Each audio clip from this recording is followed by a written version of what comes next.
Hello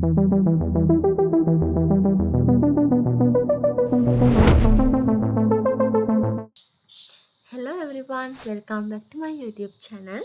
ඉතින් අද channel එකකින් ඔයාලට සාකච්ඡා කරන්නේ පස පාඩමේ අවසාන කොටස. ඒ කියන්නේ පසේ රසායනික සහ ජෛවීය ගුණාංග.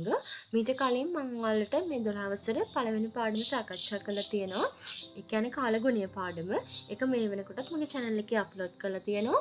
ඒ වගේම මේ පස පාඩමේ පළවෙනි කොටස පස්සේ භෞතික ගුණාංගත් සාකච්ඡා කළම වීඩියෝ එකක් අප්ලෝඩ් කරලා තියෙනවා. ඉතින් අද අපි කතා කරමු පස පාඩමේ අවසාන කොටස පසේ රසායනික සහ ජෛවීය ගුණාංග. පසේ රසායනික ගුණාංග සාකච්ඡා කරද්දී අනිවාර්යයෙන්ම ඒ කියන්නේ ඉස්සෙල්ලාම වැදගත් වෙන දේ තමයි අපි මේ පාංශු කලිල කියන දේවල්. ඒ කියන්නේ පසේ රසායනික ගුණාංග ඇති වෙන්න ප්‍රධාන වශයෙන් බලපාන්නේ මේ පාංශු කලිල. එතකොට පාංශු කලිලයක් කියන්නේ මොකක්ද කියලා අපි අඳුනගනිමු. පාංශු කලිලයක් කියන්නේ නිෂ්කම්භයෙන් කුඩා. ඒ කියන්නේ යාලා මිලිමීටර් 0.002ට වඩා අඩුයි. ඒ වගේම යාලා පුෂ්ටික ශ්‍රේෂ්ඨඵලය ගොඩක් අධිකයි. ජලය තුල අවලම්බනය වෙනවා. අවලම්බනය වෙනවා කියන්නේ ජලය තුල පාවෙනවා කියන එක. එතකොට මේ අංශු වලට අපි කියනවා පාංශු කලිල කියලා. මේ රූප සටහනේ මම ඔයාලට පෙන්වන්න කරලා තියෙන්නේ පාංශු කලිල අංශුවක්. එතකොට පාංශු කලිල අංශුවක මතු පිට සාමාන්‍යයෙන් මොකද ඍණ ආරෝපිතයි. මම මේ රූප සටහන ඉන ලකුණු වලින් වලට පෙන්වන්න කරලා තියෙන එක. එතකොට රූපයේ මේ තියෙන මේ අංශු වල ඍණ ලකුණු වලින් පෙන්වන්න කරලා තියෙන්නේ ඍණ ආරෝපණයක් තියෙනවා කියන එක. එතකොට ඊට වටේ ඔයාලට පේනවා අයන. මේ අයන තමයි කැටායන සහ ඇනායන කියලා අපි කියන්නේ. අපි කැටායන කියනවා ධන ආරෝපිත අයන වලට. ඇනායන කියනවා ඍණ ආරෝපිත අයන වලට. කැටායන කියන්නේ මොනවද? ධනාරෝපිතයි කියන්නේ ධන අයන. සෝඩියම් ධන අයන, කැල්සියම් 2+ අයන, ඊට පස්සේ ඇමෝනියා, පොටෑසියම් අයන, මැග්නීසියම් අයන. ළමයි මේ අයන කියන තමයි මේ ප්ලස් මයිනස් කියන ලකුණු දාන්නේ අයන හඳුන්වන්න. එතකොට මේ රූප සටහනේ ඇතුල් පැත්තට තියෙන ඊතල වලින් පෙන්නලා තියෙන කැටායන, එළියට යන ඊතල වලින් පෙන්වන්න කරලා තියෙන්නේ ඇනායන. එතකොට මේ ධන ආරෝපිත අයන නැත්තම් කැටායන මේ අංශුව ඍණ ආරෝපිත නිසා අංශුව වෙත ආකර්ෂණය වෙනවා. එතකොට මේ කැටායන කියන ඒවා මොනවටද වැදගත් වෙන්නේ? ශාකයේ පෝෂණය සඳහා තමයි මේවා ඉතාමත් වැදගත් වෙන්නේ. එතකොට මේ කලිල අංශු වලින් මේ කැටායන රඳවලා තබාගෙන අර ඒවා වර්ෂා ජලයට සේදී යාම වළක්ව ගන්න පාංශු කලිල අංශු උදව් වෙනවා. එතකොට ඍණාරෝපිත අයනක් තියෙනවනේ. ඒ කියන්නේ ක්ලෝරින්, ඔය නයිට්‍රේට් වගේ මම මයිනස් වලින් සඳහන් කරලා තියෙන අයන තියෙනවනේ. එතකොට ඒ අයන ඒවා මොකද වෙන්නේ? මයිනස් නිසා ආකර්ෂණය වෙන්නේ මොකද වෙන්නේ? විකර්ෂණය වෙනවා. එතකොට මේවා තමයි මම මේ රූප සටහනේ එළියට දාලා තියෙන ඊතල වලින් පෙන්වන්න කරලා තියෙන්නේ. මේවා කලිල අංශු වලට තදින් බැඳී පවතින්නේ නැති හින්දා මොකද වෙන්නේ? වර්ෂාව වගේ දේවල් නැත්තම් ජලය පසට යොදනකොට මේ ජලයත් එක්ක පසෙන් පහළ ස්තර වලට සේදී යාමේ ප්‍රවණතාවයකට ලක් වෙනවා. එතකොට දැන් අපි සාකච්ඡා කරා පාංශු කලිල අංශුවක්. එතකොට මේ පාංශු කලිල අංශුවේ ආරෝපණය ගැනම තමයි නැවතත් මම මේ රූප සටහනේ වලට පෙන්වන්න කරලා තියෙන්නේ. එතකොට සමාන ආරෝපණ තියෙනකොට ඒ අයන විකර්ෂණය වෙනවා කියලා පෙන්වන්න කරලා තියෙනවා. අනිත් රූප සටහනේ ප්‍රතිවිරුද්ධ සහිතව තියෙනකොට අයන ආකර්ෂණය වෙනවා. බැටරි වල තියෙන අන්න ඒ වගේ තමයි. එතකොට ධන ඍණ තිබ්බොත් ඒ අයන ආකර්ෂණය වෙනවා. ඊට පස්සේ ධන තිබ්බොත් ඒ අයන විකර්ෂණය වෙනවා. අන්න ඒ වගේ දෙයක් තමයි වෙන්නේ. එතකොට මේ පාංශු කලිල වලත් වෙන්නේ පාංශු කලිල අයනය ඍණාරෝපිත නිසා ඒවට ධන අයන ආකර්ෂණය වෙනවා. ඍණාරෝපිත අයන විකර්ෂණය වෙනවා. හරි. පාංශු කලිල ගත්තාම ප්‍රධාන ආකාර දෙකකට අපිට වෙන් කරන්න පුළුවන්. ඒ තමයි අකාබනික කලිලයි කාබනික කලිලයි කියලා. අකාබනිකයි කියන්නේ මොකද්ද? කාබන් නැහැ කියන්නනේ. එතකොට ප්‍රධාන වශයෙන් මේ අකාබනික කලිල කියන්නේ මැටි කණිජ වලට. කාබනික කලිල කියන්නේ හියුමස් වලට. අකාබනික කලිල වලට උදාහරණ විදියට සිලිකේට් මැටි, යකඩ, ඇලුමිනියම් මැටි වගේ ඒවා හඳුන්වන්න පුළුවන්. කාබනික කලිල කියන්නේ මොනවද? ඒ කියන්නේ කාබනික ද්‍රව්‍ය ජීර්ණය වෙලා ලැබෙන දේවල් තියෙන්නේ. අන්න ඒව තමයි අපි කාබනික කලිල කියන්නේ. හියුමස් උදාහරණ විදියට හියුමස් අපිට ලියන්න පුළුවන්. එතකොට අකාබනික කලිල කියන ඒවා පස්සේ මැටි කොටසේ තමයි අන්තර්ගත වෙන්නේ. එතකොට සිලිකා, ඇලුමිනියම් වගේ ස්තර වලින් තමයි මේ මැටි කණිජ නැත්තම් අකාබනික කල්ල හැදිලා තියෙන්නේ. කාබනික කල්ල හැදිලා තියෙන්නේ කාබනික ද්‍රව්‍ය ජීර්ණය වෙනකොට ලැබෙන අතරමැදි ඵලය වෙන හියුමස් වලින් තමයි සමන්විත වෙන්නේ. එතකොට අකාබනික කල්ල අස්පටිකයි, ඒ වගේම කාබනික කල්ලත් අස්පටිකයි. හැබැයි කාබනික කල්ල වලට නිශ්චිත හැඩයක් නැහැ. අකාබනික කලිල ස්ථායි. සිලිකෝන්, ඇලුමිනියම්, ඔක්සිජන් වගේ දේවල් අකාබනික කලිලවල අඩංගු වෙලා තියෙනවා. ඊට පස්සේ කාබනික කලිලවල මොකද වෙන්නේ? ඒවා කාබනික ද්‍රව්‍ය ජීර්ණය වෙලා තමයි හැදලා තියෙන්නේ. එතකොට අනිවාර්යයෙන්ම ඒවා තවදුරටත් ජීර්ණය වෙනවා. ඒවා తాවකාලිකව තමයි කලිලයක් විදියට තියෙන්නේ. කාබනික කල්ල කියන්නේ කාබනික ද්‍රව්‍ය අඩංගු වෙන නිසා ඒ වගේ කාබන්, හයිඩ්‍රජන්, ඔක්සිජන් වගේ මූලද්‍රව්‍ය අඩංගු වෙලා තියෙනවා. පස්සේ රසායනික ලක්ෂණ අපි දැන් සාකච්ඡා කරන්න යන්නේ. දැන් අපේ පාංශු මේ කලිලාංශ හින්දා තමයි පස්සේ රසායනික ලක්ෂණ ඇති වෙන්නේ. එතකොට දැන් අපි බලමු ඔයාලට පස්සේ රසායනික ලක්ෂණ විදිහට සාකච්ඡා කරන්න තියෙන්නේ පාංශු ප්‍රතික්‍රියාවයි නැත්නම් අපි කියනවා එකට සොල් රියැක්ෂන් එක කියලා. අනිත් එක කැටයන් හුවමාරු ධාරිතාව. ඒ කියන්නේ කැටයන් එක්ස්චේන්ජ් කැපැසිටි. CEC අගය. මේ වචනේ මතක තියාගන්න. ඔයාලට පේපර් එකේදී CEC අගය කියලා එන්නත් පුළුවන්. නැත්නම් කැටයන් හුවමාරු ධාරිතාව කියලා එන්නත් පුළුවන්. හරි. දැන් අපි කතා කරමු මේ පාංශු ප්‍රතික්‍රියාවයි කැටයන් හුවමාරු ධාරිතාවයි ගැන. හරි. පාංශු ප්‍රතික්‍රියාව. මොකද්ද පාංශු ප්‍රතික්‍රියාව කියන්නේ? පසේ ඇතිවන ආම්ලික හෝ බාෂ්මික බව. පස ආම්ල වෙනවා හරි බාෂ්ම වෙනවා හරියකට තමයි අපි පාංශු ප්‍රතික්‍රියාව කියලා හඳුන්වන්නේ. එතකොට මේ පාංශු ප්‍රතික්‍රියාව ගැන අදහසක්. ඒ කියන්නේ මොකද්ද මේ පාංශු ප්‍රතික්‍රියාව? මොකද්ද පසට වෙලා තියෙන්නේ කියලා මේ පාංශු ප්‍රතික්‍රියාව කියන කොටසට අදහසක් ගන්න අපි pH අගය, ඒ කියන්නේ ඒක අගයක් ලබා ගන්න භාවිතා කරන්නේ pH අගය. එතකොට pH අගය කියන්නේ මොකද්ද? මේක ඔයාලගේ MCQ වල එහෙම අහන්න පුළුවන්. pH අගය කියන්නේ පාංශු ද්‍රාවණයේ ලීටරයකට ඇති හයිඩ්‍රජන් ධනායන සාන්ද්‍රණයේ ලඝු ගණකයේ ඍණාගය pH අගය වේ. ඒ වාක්‍ය ගැන එච්චර හිතන්න එපා ඔයාලා. pH අගය කියන්නේ හයිඩ්‍රජන් ධනායන සාන්ද්‍රණය. අන්න ඒ වගේ සරලව මතක තියාගන්න. pH අගය කියන්නේ හයිඩ්‍රජන් ධනායන සාන්ද්‍රණයේ සාන්ද්‍රණය. එතකොට මේක එහෙම ලියන්න එපා. මම ඔයාලට මතක තියාගන්න කිව්වේ. එතකොට ලියනකොට අනිවාර්යයෙන්ම ලියන්න ඕනේ පාංශු ද්‍රාවණයේ ලීටරයකට ඇති හයිඩ්‍රජන් ධනායන සාන්ද්‍රණයේ ලඝු ගණකයේ ඍණාගය pH අගය කියලා හඳුන්වනවා. එතකොට ඔයාලා මේක දන්නවා pH අගය ගත්තාම අපි පරාසයක් තියෙනවා. 0 ඉඳන් 14 වෙනකම් පරාසය තියෙනවා. එතකොට ඔයාලා දන්නවා pH අගය 7යි කියන්නේ අපි කියනවා නියුට්‍රල් කියලා. නියුට්‍රල් කියන්නේ මොකද? ඒක උදාසීනයි. ඒ කියන්නේ එයා ආම්ලිකත් නැහැ, බාස්මිකත් නැහැ. හැබැයි pH අගය 6ට වඩා පහළා කියන්නේ. ඒ කියන්නේ 0, 1, 2, 3, 4, 5, 6. ඔය කියන අගයන් අපි ආම්ලික අගයන් කියලා හඳුන්වනවා. එතකොට 7ට වැඩි. ඒ කියන්නේ 8, 9, 10, 11, 12, 13, 14 කියන අගයන් අපි බාෂ්මිකයි. අපි කියනවා ඇල්කලයින් කියලා. එතකොට ඇසිඩ්, නියුට්‍රල්, ඇල්කලයින්. ආම්ලික, උදාසීන, බාස්මික. මේක අනිවාර්යෙන් වල වෙනස හඳුන ගන්න ඕනේ. එතකොට තව මේ රතු පාට, ඒ කියන්නේ කොළ පාට ඉඳන් කහ රතු වෙන්නේ. එතකොට මොකද වෙන්නේ? ආම්ලික ගතිය වැඩි වෙනවා කියන්නේ මොකද්ද? මේ 0, 1, 2 ඔය වගේ අගයන් වල ආම්ලික ගතිය වැඩි. 5, 6 වගේ අගයන් වල ආම්ලික ගතිය අඩුයි. ඊට පස්සේ 9, 10 බාෂ්මික ගතිය ටිකක් වැඩි වෙනවා. 12, 13, 14 ඔය වගේ අගයන් වල බාෂ්මික අගය උපරිම වැඩි. මේ දේවල් වල වෙනස අනිවාර්යයෙන්ම හඳුන ගන්න ඕනේ.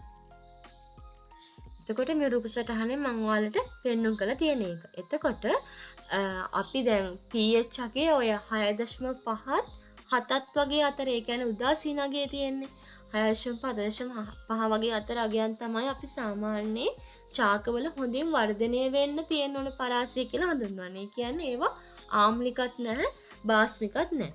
ඒ වගේම මේ 6.5 7.5 වගේ අගයන් වලින් තමයි ශාකවලට හොඳින් පෝෂක ද්‍රව්‍ය උරා ගන්න පුළුවන් වෙන්නේ. එතකොට ඒ වගේම දැන් පස්සේ බැරි වෙලාවකත් ඔයාලා හිතන්නකෝ ආම්ලික වුණා කියලා. එතකොට අපි මොකද වෙන්නේ? ආම්ලික බව නැති කරන්න අපි දාන්න ඕනේ ඊට ප්‍රතිවිරුද්ධ දේ. ඒ කියන්නේ බාස්මික දෙයක් තමයි පස්සට දාන්න ඕනේ. අපි ඒකට යොදා ගන්නවා ප්‍රධාන වශයෙන් මේ හුණු දානවා අපි පස්ස බාස්මික කරන්න. පසක් ආම්ලික නම් බාස්මික කරන්න අපි හුණු නැත්තම් කැල්සියම් කාබනේට් පසට යොදනවා. මම මේ උදාහරණයක් තමයි කිව්වේ ඔයාලට. හරි. එතකොට දැන් මම කියවනේ පස්සේ pH එකෙන් පාංශු ප්‍රතික්‍රියාව මයින්න පුළුවන් කියලා. එතකොට මේ pH එකත් අපිට නිර්ණය කරන්න භාවිතා කරන්න පුළුවන් විවිධ ක්‍රම තියෙනවා. ඔයාලට පුළුවන් pH කඩදාසි උපයෝගී කරගන්න පුළුවන්. නැත්තම් තියෙනවා BDH මෙතඩ් එක. ඒ කියන්නේ වර්ණමිතික ද්‍රාවණ උපයෝගී කරගන්න පුළුවන්. ඒ වගේම pH මීටරය භාවිතා කරන්න පුළුවන්. එතකොට කොහොමද pH කඩදාසි උපයෝගී කරගන්නවා කියන්නේ මේවා අපි මොකක් හරි පරික්ෂා කරන ද්‍රාවණයක්. ඒ කියන්නේ අපි පාංශු ද්‍රාවණයක් ගත්ත කියනකො.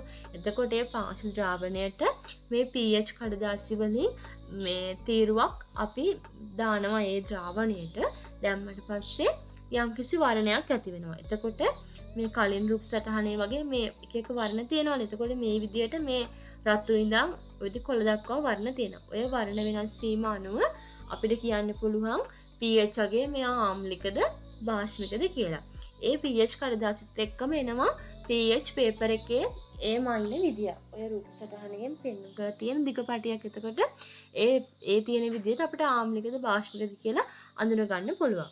ඊට පස්සේ BDH කිට් එක කියලා එකක් තියෙනවා. එතකොට මේකත් අර pH එක මයින්න තව මෙතඩ් එකක්. එතකොට මේකෙදි අපි BDH යුනිවර්සල් ඉන්ඩිකේටර් වගේ ද්‍රාවණයක් තමයි අපි උපයෝගී කරගන්නේ. මේ ද්‍රාවණය අපි පරීක්ෂා කරන පස් සාම්පලයට එකතු කරගන්නවා.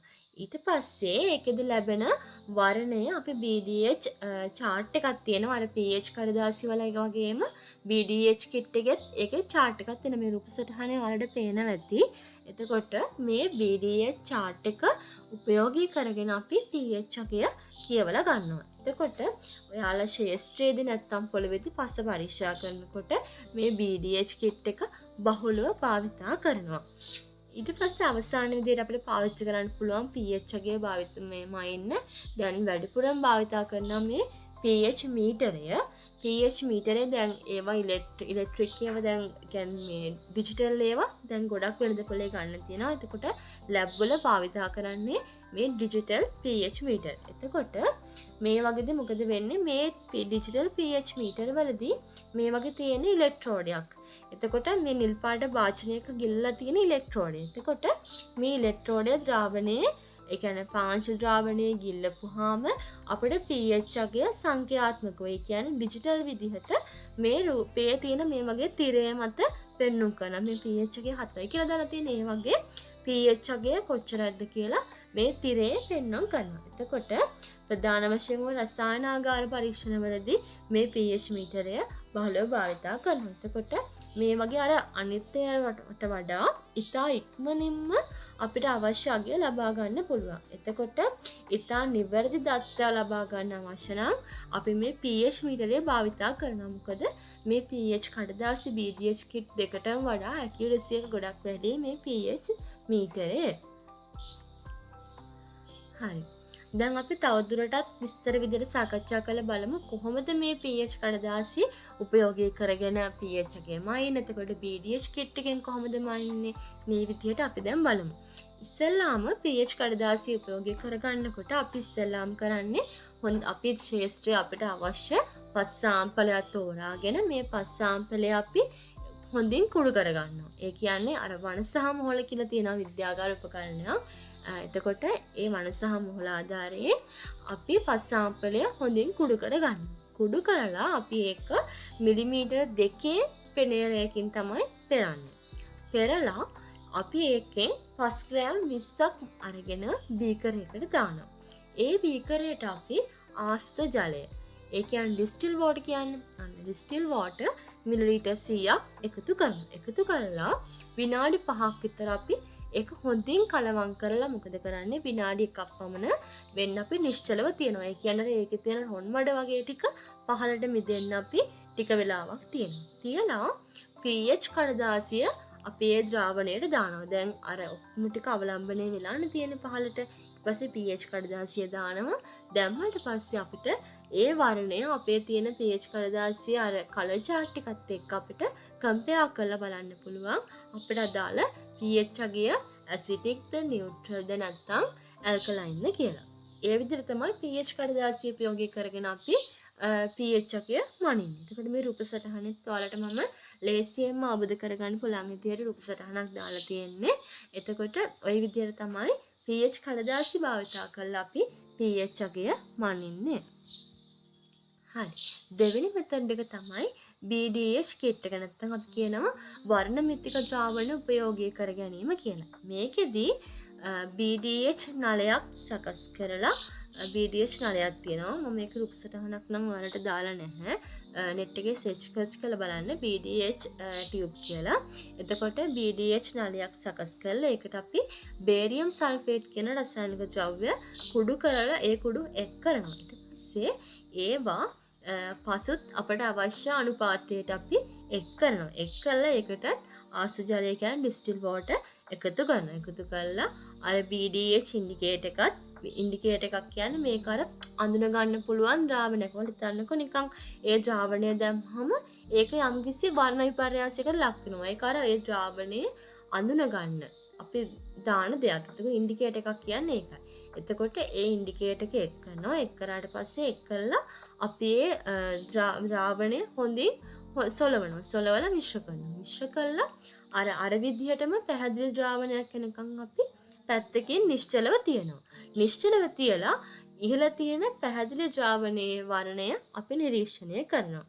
නිරීක්ෂණය කළා අර වගේම අර මං කියවනේ BDH කිට් එකෙත් කලර් chart එකක් තියෙනවා කියලා. ඒ කලර් chart එකත් එක්ක ගලපලා අපි අදාළ pH එකේ කියව ගන්නවා. හරි. අන්තිමට තියෙනවා pH මීටරය භාවිතයෙන් පස්සේ pH එක නිර්ණය කරන්න. මේක නම් මම ඔයාලට කලිනුත් කියලා දුන්නානේ. මේකෙදි අපි ප්‍රධාන පියවර දෙකක් අනුගමනය කරනවා. pH එක නිර්ණය කරනකොට ප්‍රධාන පියවර විදියට අපි ඉස්සෙල්ලාම කරන්න ඕනේ අපි යොදාගන්න pH මීටරය අපි අංක ශෝධනය කරන්න ඕනේ. ඒ කියන්නේ කැලිබ්‍රේට් කරගන්න ඕනේ. ඒ කියන්නේ අපි බලනවා හරියටම මේකේ pH එක හරියටම තියෙනවද කියලා. අපේ ද්‍රාවණ දාන්න කලින් අපි මේක හරියට නිකන් මේ pH එක කැලිබ්‍රේට් කරනවා කියලා තමයි මේකට කියන්නේ. හරිද? එතකොට ඊට පස්සේ අපි දෙවෙනි පියවර විදියට අර pH මීටරය භාවිතා කරලා විවිධ ස්ථානවල ලබාගත් ප්‍රශ්නයදී වල pH එක නිර්ණය කරනවා. හරි. අපි දැන් බලමු කොහොමද pH මීටරය කැලිබ්‍රේට් කරන්න කියලා. මේකට බෆර් සොලියුෂන් කියලා දෙයක් තියෙනවා. ඒ කියන්නේ ළමයි ස්වාරක්ෂක ද්‍රාවණ කියලා.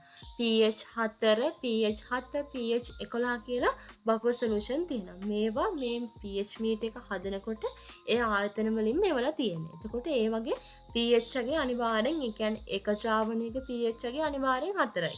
අනිත් ද්‍රාවණයේ pH එකේ 7යි. අනිත් ද්‍රාවණයේ pH එකේ 11යි. එතකොට අර විදියට බීකරයකට මේ සොලියුෂන් තුන අපි තුන් පාරකට පුරවලා අපි මේ අර විදියට ප්‍රොබ් එක මේ ද්‍රාවණයේ ගිල්වලා බලනවා මේ pH එකේ 4 එනවද 7 එනවද 11 එනවද කියලා. එතකොට ඒ විදිහට අංක එනවනම් තමයි අපි pH එකේ ඊගාවට මනින්න ගන්න අපේ ද්‍රාවණවල. එතකොට අපිට හරියටම මේක නිවැරදිතාවය ඔප්පු කරගන්න පුළුවන්නේ. pH එකේ 7 ආවේ නැත්නම් මේක කැලිබ්‍රේට් කරන්න අර පොඩි නියනක් වගේ කොටසක් තියෙනවා පිටිපස්සේ. එතකොට ඒක කරකවලා අපිට පුළුවන් ඇඩ්ජස්ට් කරගෙන මේ pH 4 7 11 වගේ තැන් වලට ඒක හදා ගන්න. ඊට පස්සේ අපිට අවශ්‍ය 5 සැම්පල් ටික අපි අරගෙන මේ අර මං වලට කලින් වන සහ මෝල කිව්වේ. එතකොට මේ රූප සටහනේ පෙන්නලා තියෙන මං වන සහ මෝල. එතකොට මේක භාවිතා කරලා අපි ඒවා සියුම් අංශු වෙන්න පොඩි කර ගන්නවා. පොඩි කරලා ඊට පස්සේ මිලිමීටර් දෙකේ පෙනේරකින් හලා ගන්නවා. හලාගෙන අර 5 ග්‍රෑම් 10ක් මිලිමීටර් 50 බීකරයකට දාලා එකට ආස්තු ජලයත් මිලිලීටර් 25ක් එකතු කරනවා. එකතු කරලා අර විදියට 5 සාම්පරය හොඳින් කලතලා විනාඩියක් විතර අපි විනාඩි 5ක් විතර නිශ්චලව තියලා අපි ඊට පස්සේ අර විදියට බීකරයකට සොලියුෂන් එක දාලා pH මීටරේ ප්‍රොබ් එක ගිල්වලා අපි pH එක මැන ගැනීම කරනවා. හරි. දැන් අපි පාංශු ප්‍රතික්‍රියාව ගැන කතා කරා. පාංශු ප්‍රතික්‍රියාව මනින්නේ කොහොමද කියලා සාකච්ඡා කරා. එතකොට පාංශු ප්‍රතික්‍රියාව කොහොමද ජෛව පද්ධති කෙරෙහි දායක වෙන්නේ කියලා අපි දැන් සාකච්ඡා කරලා බලමු. එතකොට පාංශු ප්‍රතික්‍රියාව ජෛව පද්ධති කෙරෙහි කොහොමද දායක වෙන්නේ? පළවෙනිම කාරණා තමයි පසක සාරවත්භාවය පිළිබඳ තීරණය කරන්න. පසේ සාරවත්භාවය කියන්නේ පසේ සරු බව නේද? එතකොට කැල්සියම්, මැග්නීසියම්, පොටෑසියම් වගේ අයනවල ඌනතා ආම්ලික පසේ වැඩිපුර පවතින ඇලුමිනියම් අයන සමග එකතු වෙලා ඇලුමිනියම් ෆොස්ෆේට් ලෙස අවක්ෂේප වීමෙන් චාකිර ලබා ගත හැකි ෆොස්ෆරස් ප්‍රමාණය අඩු වීම. ඒ කියන්නේ මොකද්ද? මේ කැල්සියම්, මැග්නීසියම්, පොටෑසියම් වගේ අයන ආම්ලික පසෙකදී මොකද වෙන්නේ? පහසුවෙන්ම සේදිලා යන්න පුළුවන්. මොකද මේවා ඇයි එහෙම සේදිලා යන්නේ? මම ඒක ඔයාලට පාඩම් පටන් ගන්නකොට කියලා දුන්නා. ඒ කියන්නේ කැල්සියම්, මැග්නීසියම්, පොටෑසියම්. අර පාංශු කල්ලත් එක්ක කතා කරනකොට මම කියලා දුන්නානේ. එතකොට මේවා පසේ දැඩි ලෙස ආම්ලික වුණාම ඒ වගේ ඇතිවන ඇලුමිනියම් අයන සමග පසේ තියෙන මේ ෆොස්ෆරස් එකතු වෙලා ඇලුමිනියම් ෆොස්ෆේට් කියලා අවක්ෂේප වෙලා මේවා ඉවත් වෙලා යනවා. එතකොට මේ අවක්ෂේප වුණාම ඒවා ෆොස්ෆරස් ශාකයට උරා ගන්න නොහැකි මට්ටමටපත් වෙනවා. එතකොට මොකද වෙන්නේ? ශාක වර්ධනයට ඒක අහිතකර විදියට බලපානවා. ඒ වගේම දෙවෙනි කාරණය තමයි පාංශු ශුද්‍ර ජීවී ක්‍රියාකාරීත්වය කෙරෙහි බලපෑම. ඒ කියන්නේ පසේ හිතකර ඇක්ටිනෝමයිසිටිස් සහ බැක්ටීරියා ක්‍රියාකාරීත්වයේ pH අගය 5.3ට වඩා අඩු වුණාම ශීඝ්‍රයෙන් අඩු වෙනවා. ඒ කියන්නේ ගොඩාක් ආම්ලික වුණාම මේ පස්සට හිතකර ඔය මම උපසරණ පෙන්නලා තියෙන ඇක්ටිනෝමයිසිටිස් කියන බැක්ටීරියාවල ක්‍රියාකාරීත්වය අඩු වෙනවා. මෙයාලා ඔය මේ ශාකවල පසේ ප්‍රධාන සයිකල්ස් වලට උදව් වෙන කට්ටිය. එතකොට මෙයාලගේ ක්‍රියාකාරීත්වය ගොඩක් අඩු වෙනවා පස ගොඩක් ආම්ලික වුණොත් එහෙම.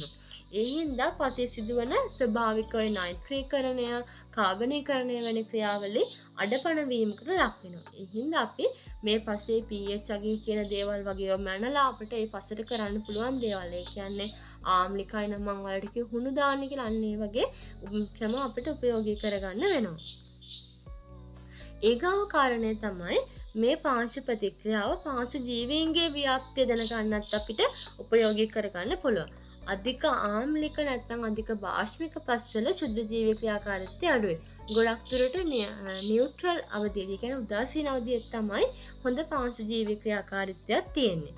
ඒ වගේම පාංශු ජලයේ ගුණාත්මක බව තීරණය කරන්නත් පාංශු ප්‍රතික්‍රියාව වැදගත් වෙනවා. පසේ පාංශු ජලය ගොඩක් ආම්ලික හරි ඊට පස්සේ බාෂ්මික හරි වුණොත් එහෙම මේවා පසේ භෝග වගාවට මිනිස් පරිභෝජනයට වගේ නුසුදුසු වෙනවා. හරි. එතකොට අපි පසේ රසායනික ලක්ෂණවල පාංශු ප්‍රතික්‍රියාව සාකච්ඡා කරා. දෙවැනි රසායනික ලක්ෂණය විදිහට අපි කැටායන හුමාරු ධාරිතාව සාකච්ඡා කරනවා. කැටායන හුමාරු ධාරිතාව කියලා කියන්නේ වියලි පස් ඒකක ස්කන්ධයක ඇති හුවමාරු කළ හැකි කැටායන ප්‍රමාණය කැටායන හුමාරු ධාරිතාවය. කැටායන හුවමාරු ධාරිතාවය වචනේම තියෙනව නේද? ඒ කියන්නේ කැටායන කියන්නේ ධන ආයන. හුවමාරු කරන්න පුළුවන් ධාරිතාවය ප්‍රමාණය. වියලි පස් ස්කන්ධයක තියෙන හුවමාරු කරන්න පුළුවන් ප්‍රමාණය. ඒකට තමයි අපි කැටායන හුවමාරු ධාරිතාව කියලා කියන්නේ. එතකොට පසේ අඩංගු වෙන මැටි අංශු හියුමස් වගේ මතු පිට ඍණාරෝපණ තියෙනවා. එතකොට මේ නිසා ධන ආරෝපිත පෝෂක මුලද්‍රව්‍ය ඒ කියන්නේ මම අර කිව්වේ කැල්සියම්, මැග්නීසියම් වගේ ධන ආරෝපිත අයන මේවා පාංශු කල්ල වලට ආකර්ෂණය වෙනවා. එතකොට මේවා රඳවා තබා ගන්න පසට හැකියාව තියෙනවා මොනව නිසාද? මේ පසේ තියෙන කලිල අංශු හින්දා. එතකොට පසට මේ විදිහට කැටායන රඳවා තබා ගන්න හුවමාරු කරන්න තියෙන හැකියාවට අපි කියනවා කැටායන හුවමාරු ධාරිතාව කියලා. එතකොට මැටි පසක් ගත්තාම මේ රූපේ මම පෙන්නලා තියෙන විදිහට මැටි අංශු වලට විශාල ප්‍රමාණයකින් තියෙන පසේ ඍණාරෝපණ වැඩි හින්දා කැටායන වැඩි ප්‍රමාණයක් හඳවා ගන්න පුළුවන්. ඒ කියන්නේ මැටි පසේ මොකද වෙන්නේ? CEC අගේ නැත්නම් කැටායන හුවමාරු ධාරිතාව වැඩි. පෝෂක රඳවා ගැනීම මැටි පසේ වැඩි. CEC අගේ වැඩි පසක් කියන්නේ ශාක පෝෂක සේදී යාමත් අඩුයි. ඒ නිසා ශාකවලට අවශ්‍ය වෙලාවට ඒ පෝෂක ලබා දීමේ හැකියාවක් පසට තියෙනවා. මැටි කල්ල අඩු වුණාම මොකද වෙන්නේ? ඒවයි කැටායන අඩු ප්‍රමාණයක් තමයි රැඳෙන්නේ. එතකොට වැලි වගේ පස්වල කැටායන රැඳෙන ප්‍රමාණය අඩුයි. එතකොට පසට ශාකයට අවශ්‍ය පෝෂක ලබා දෙන්න පසට අපහසු වෙනවා. එතකොට කෙටියෙන්ම කිව්වොත් අපිට මේ CEC අගය වැඩි පසක් කියන්නේ හොඳට වැඩි පෝෂක ප්‍රමාණයක් හඳවා ගන්න පුළුවන් පසක්. ඒ කියන්නේ සරු පසක්. කැටායන හුමාරුදාරිතාව වැඩි කියලා කියන්නේ පසක් සරුයි. එතකොට වගාබිමේ පසේ CECගේ වැඩි කරගන්න අපිට පුළුවන් මොනවද? කාබනික පොහොර වගේ ඒවා උපයෝගී කරගන්න පුළුවන්. එතකොට ඒ වගේ දේවල් දාලා පසේ කැටායන හුමාරුදාරිතාවය වැඩි කරගන්න පුළුවන්. හරි. කැටායන හුමාරුදාරිතාව එක එක පස් කාණ්ඩය අනුව වෙනස් වෙනවා. දැන් අධික වැලිමය පසක් නම් අපි කැටායන හුමාරුදාරිතාවය 6ක් කියලා කියනවා. ඊට පස්සේ වැලිමය පසක් නම් 5ත් 12ත් අතර වෙනවා. ලෝම පසක් නම් 10ත් 25ත් අතර. මැටිමය පසක් නම් 20ත් 40ත් අතර. මැටි පසක් නම් 35යි 50යි අතර. එතකොට පේනවනේ ඔයාලට මැටි පසේ කැටායන හුමාරුදාරිතාවය වැඩි. වැලිමය පස්වල කැටායන හුමාරුදාරිතාවය ගොඩක් අඩුයි. එතකොට ඔයාලා මතක තියාගන්න ඕනේ කැටායන හුමාරුදාරිතාවය වැඩි කියන්නේ භෝගවලට ගොඩක් හොඳයි. අපි ආම්ලික කැටායන කියලා හඳුන්වනවා ඔය ඇලුමිනියම්, හයිඩ්‍රජන් වගේ අයන. ඊට පස්සේ බාෂ්මික කැටායන විදියට පොටෑසියම්, කැල්සියම්, මැග්නීසියම්, සෝඩියම් වගේ අයන හඳුන්වනවා. එතකොට ආම්ලික කැටායන මේවා පසෙහි වැඩි වුණාම පසේ pH අගය අඩු වෙලා පස ආම්ලික වෙනවා. බාෂ්මික කැටායන කියනව තමයි වැඩිපුර ඔය ශාක පෝෂක විදිහට වැදගත් වෙන්නේ. මේ බාෂ්මික කැටායන වලින් සම්තෘප්ත වෙලා තියෙනකොට CEC ප්‍රමාණය අපි බාෂ්මික සම්තෘප්තතාව කියලා හඳුන්වනවා. බාෂ්මික කැටායන කියන්නේ පොටෑසියම්, කැල්සියම්, මැග්නීසියම් ඔන්න ඔය වගේ කැටායන වලින් පසක් සම්තෘප්ත වෙලා ඒ කියන්නේ සම්පූර්ණයෙන් පිරලා තියෙනකොට අපි ඒ පිරලා තියෙන CEC ප්‍රමාණයට අපි කියනවා බාෂ්මික සම්තෘප්තතාව කියලා.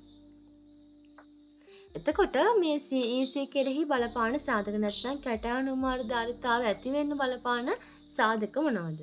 පසේ පවතින මැටි කණිජ වර්ගයේ ස්වභාවය සහ ප්‍රමාණය. මං කියවනේ CEC ඇති වෙන්න බලපාන්නේ පසේ තියෙන මැටි කණිජ. එතකොට ඒ වගේ මේ මැටි කණිජ වල ස්වභාවයයි ප්‍රමාණයත් එකට බලපානවා. දැන් අඩු ශීඝ්‍රතාවයකින් ජීර්ණය වන මොන්ටිමොරලොනයිට් වල සහ වර්මිකියුලයිට් හි CEC ප්‍රමාණය වැඩි. මේ උපසටහනේ පෙන්වන්න කරලා තියෙන්නේ මොන්ටිමොරලොනයිට් සහ වර්මිකියුලයිට්. එතකොට මේවා ජීර්ණය වෙන්නේ ඉතාමත් හිමින්. එතකොට මොකද වෙන්නේ? ඒ වගේ කැටායන නිදහස් කරන්නේ ඉතාමත් හිමින්. ඒ හින්දා CEC අගය වැඩි. ඊට පස්සේ මේවා මැටි අංශු තියෙන හින්දා මේවා ඍණාරෝපිත තියෙනවා. එතකොට ඍණාරෝපිත හින්දා මැටි ප්‍රශතය වැඩි වෙනකොට CEC අගය වැඩි වෙනවා. එතකොට මේ ජීර්ණයට ලක්වුණු කෙයොලිනයිට් සහ ඔක්සයිඩ් මේවා ගොඩක් විදාවට නිවර්තන කලාපයේ තමයි දකින්න තියෙන්නේ. මේවා වල CEC අගය අඩුයි. ඒවා ඉක්මනට ජීර්ණයට ලක් වෙනවා. ඒතකොට කෙයොලිනයිට් වල CEC අගය අඩුයි. හරි. ඒ වගේම ඊගාව සාධකය තමයි කැටායන හුමාරුදාරිතාවට බලපාන පසේ පවතින කාබනික ද්‍රව්‍ය ප්‍රමාණය. පසෙහි තියෙන හියුමස් වගේ හියුමස් වගේ කාබනික ද්‍රව්‍ය වල මතු පිට මොකද වෙන්නේ? ඍණාරෝපණ විශාල ප්‍රමාණයක් තියෙනවා. ඒ හින්දා පසට එකතු කරන කාබනික ද්‍රව්‍ය ප්‍රමාණය වැඩි කරනකොට පසේ තියෙන කැටායන හුමාරුදාරිතාවයගේද සැලකිය යුතු විදියට ඉහළ යනවා. එතකොට කාබනික ද්‍රව්‍ය මගින් මේ කැටායන වර්ග කියන්නේ පෝෂක. මේ පෝෂක තදින් බඳ තබා ගන්නවා. ඒ හින්දා පසේ පෝෂක සෝදා පාලන වීම වළක්වන්න මේ කාබනික ද්‍රව්‍ය ප්‍රමාණය වැදගත් වෙනවා. CEC අනුපාතයේ අඩුපසක් කියන්නේ එයාලගේ පෝෂක ද්‍රව්‍ය ප්‍රමාණය අඩුයි. එතකොට ඒ CEC අනුපාතයේ අඩුපසක ඵලදායීතාවය වැඩි කරන්න අපිට පුළුවන් කාබනික ද්‍රව්‍ය එකතු කරන්න. ඊට පස්සේ නැත්නම් කොටස් වශයෙන් එක කොටස් වශයෙන් එක වෙලාවල් වලට පොහොර යෙදීම කරන්න පුළුවන්. එතකොට මේ රසායනික ගුණාංගවල අයහපත් බලපෑම්. දැන් මම කියවනේ ඒ කියන්නේ ආම්ලික වෙනවා, බාෂ්මික වෙනවා, නැත්නම් ලවණ තත්ත්වවලටපත් වෙනවා. මෙන්න මේ වගේ අයහපත් තත්ත්වවල බලපෑම් අපිට ඉවත් කරන්න අපිට පාංශු පුනරුත්ථාපනකව භාවිතා කරන්න පුළුවන්. ඒ කියන්නේ ආම්ලික පසක් වුණොත් අපිට ඒක යථාර්ථයටපත් කරන්න මම අර කලින් කිව්වා වගේ හුණු ද්‍රව්‍ය යොදන්න පුළුවන්.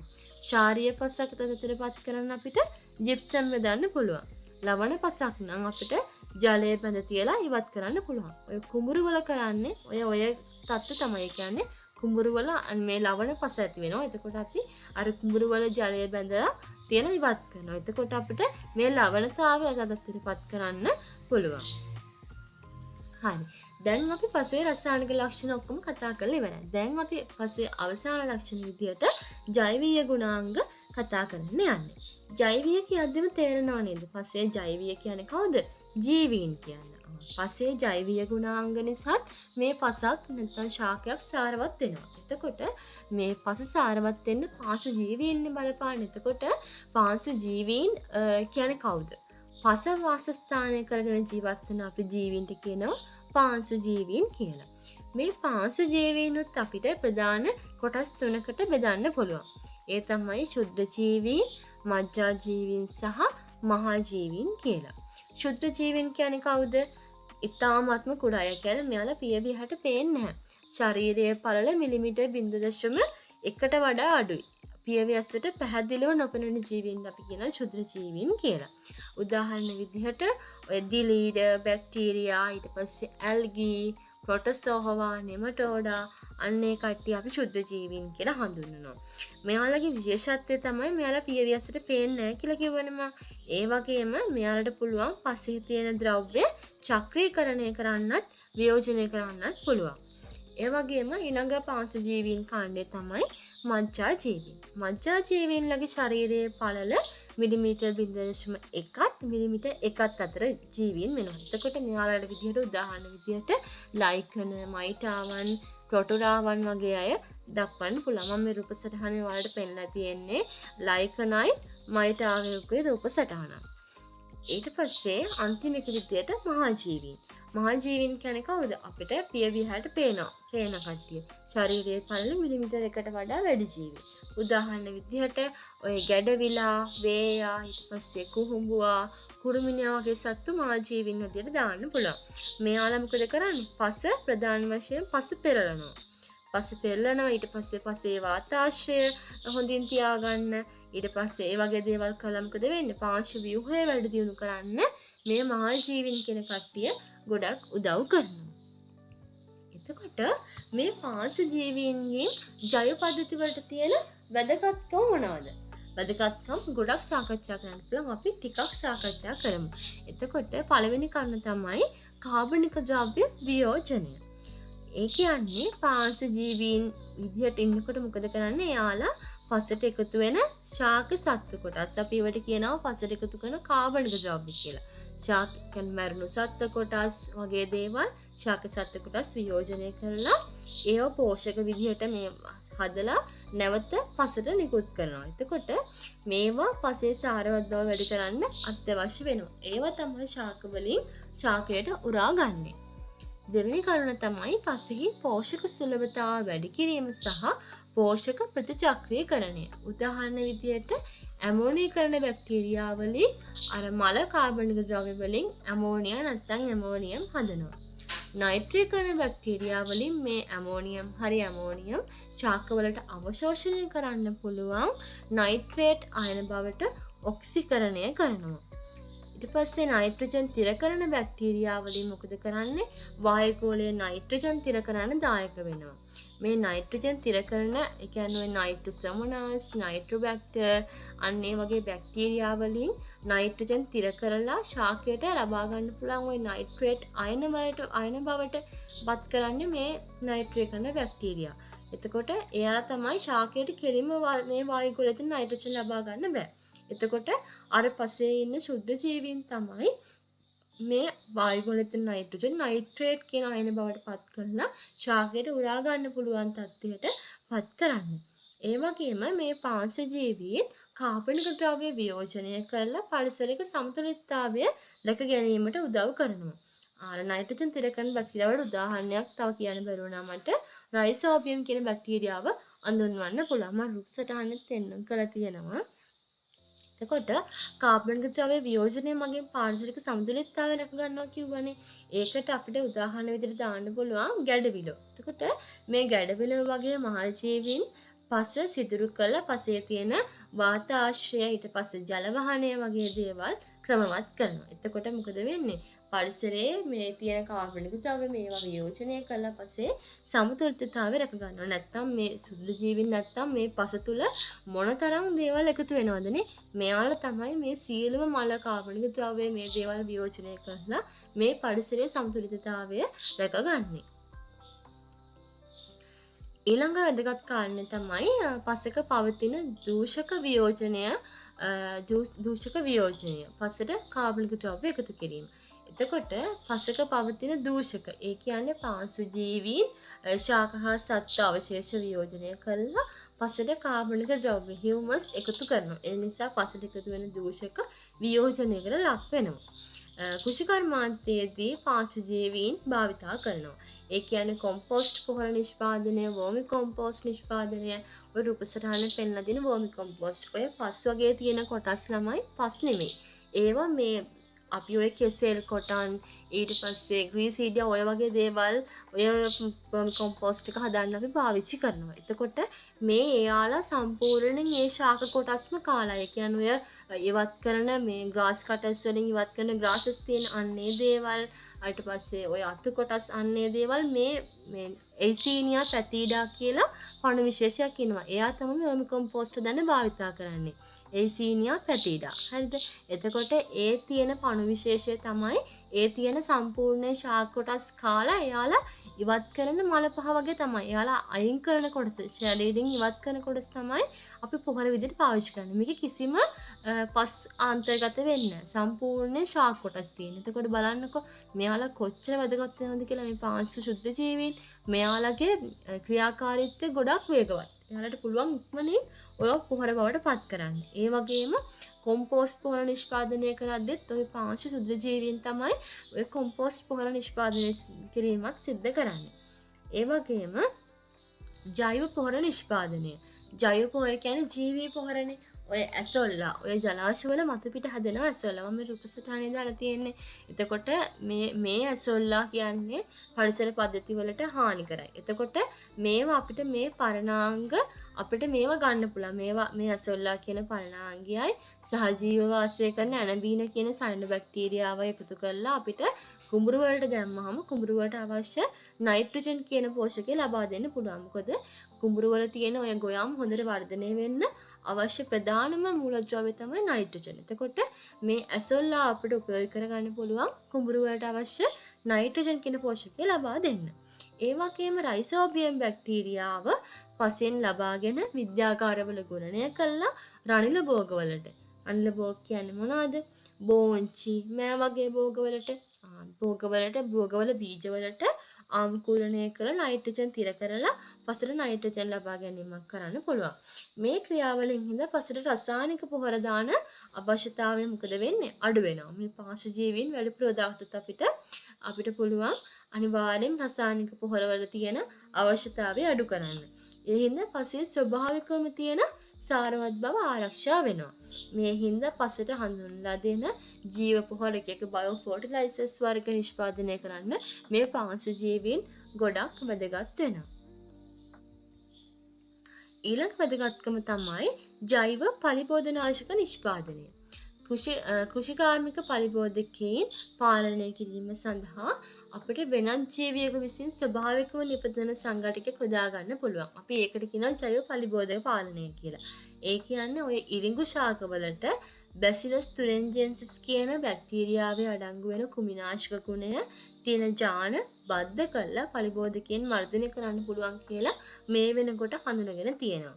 මෙයා බැක්ටීරියාවක් මේ රූපසටහන පෙන්නලා තියෙන මෙයාලා ඉරිඟු ශාකවල බීජවලට අපි මේ බද්ධ කරනවා. ජාන වලට බද්ධ කරනවා. බද්ධ කරපුවාම එකෙන් කුමිනාශක ගුණයක් හැදිලා ඒ ශාකවල තියෙන පලිබෝධකයන් මර්ධනය වෙනවා. ඒ වගේම තව උදාහරණයක් තමයි දූෂක වියෝජනය ස්වභාවික ජෛව ප්‍රතිකර්ම. ඒ කියන්නේ සමහර බැක්ටීරියා දිලීර වගේ දේවල් පස්සේ තියෙන තෙල්, බැරලෝහ වගේ රසායනික දූෂක බිඳ හෙලලා ඒ වගේ විෂගතිය නැති කරන්න හැකියාව තියෙනවා. ඔය කියන්නේ එක ජලාශ විශාල වශයෙන් හානවන ජලාශ වලට දැන් ඔය ප්‍රධාන වශයෙන් ඔය වගේ ජීවීන් උපයෝගී කර ගන්නවා. ඒ වගේ තියෙන අහිතකර ද්‍රව්‍ය වියෝජනය කරන්න. හරි. අපි දැන් පසේ තියෙන සම්පූර්ණ භෞතික ගුණාංග, රසායනික ගුණාංග, ජෛවික ගුණාංග කියන තුනම සාකච්ඡා කරලා ඉවරයි. දැන් මේ පසුපාඩමේ අන්තිම කොටසට ඇවිල්ලා තියෙන්නේ. අන්තිම කොටස වලට තියෙන්නේ ශ්‍රී ලංකාවේ ප්‍රධානම දක්නට ලැබෙන පස් කාණ්ඩවල ලක්ෂණ බලන්න. එතකොට මේ පස් කාණ්ඩවල ලක්ෂණ අධ්‍යයනය කරන්න කලින් මම මේ රූප සටහනක් ඔයාලට පෙන්නලා තියෙනවා. මේ රූපේ දාලා තියෙන්නේ CR පානබොක්කේ කියන මහතා විසින් සකස් කරපු ශ්‍රී ලංකාවේ පාංශ සිතියම. මේක තමයි ශ්‍රී ලංකාවේ පළවෙනියට හදපු මේ නිවැරදි පාංශ සිතියම. එතකොට මේක හැදුවේ CR පානබොක්කේ මහත්මයා. එතකොට මේකේ වැදගත්කම තමයි අපිට පුළුවන් ලංකාවේ තියෙන විවිධ දේශගුණික කලාපය කියන්නේ තෙත් කලාපය, වියලි කලාපය, අතරමැදි කලාප වගේ දේවල් වලදී ඒ කලාප වල පසේ ස්වභාවය, පසේ වර්ගයේ වෙනස් වෙන ආකාරය වගේ දේවල් අපිට මේ පස් කාණ්ඩ වලින් අධ්‍යයනය කරන්න පුළුවන්. එතකොට මේ සිතියම ගොඩක් උපයෝගී වෙනවා මේ වගේ ලක්ෂණ අපිට තියෙන ප්‍රදේශය වගේ දේවල් අඳුන ගන්න. එතකොට ඔයාලට මේ ප්‍රධාන මේ පස් කාණ්ඩ සාකච්ඡා කරනකොට ප්‍රධාන වශයෙන් ඔයාලට සාකච්ඡා කරන්නේ මෙන්න මේ කියන පස් කාණ්ඩ හතර ගැන. එතකොට පළවෙනි විදියට ඒ කියන්නේ මේ ලංකාවේ ප්‍රධාන වශයෙන් දක්නට ලැබෙන පස් කාණ්ඩ. මේ රතු දුඹුරු පස, රතු කහ පොට්සොලික් පස, දියලු පස, ලැටරයිට් පස මෙන්න මේ කියන පස් කාණ්ඩ ලංකාවේ ප්‍රධානව දක්නට ලැබෙන පස් කාණ්ඩ. අපි මේ රතු දුඹුරු පසට කියනවා reddish brown earth කියලා. RBE soil කියන්නේ මෙයාලට. රතු කහ පොට්සොලික් පස කියන්නේ red yellow potsolic. RYP soil කියලා කියනවා. දියලු පස lowland humid clay LHG soil. laterite. අපි දැන් බලමු මේ එක් පස් කාණ්ඩවල ලක්ෂණ මොනවද? මේ පස් කාණ්ඩ පිළිබඳ අපි අධ්‍යයනය කරපුවම තියෙන එක වැදගත්කම් මොනවද? මෙන්න මේ කියන දේවල් අපි දැන් සාකච්ඡා කරමු.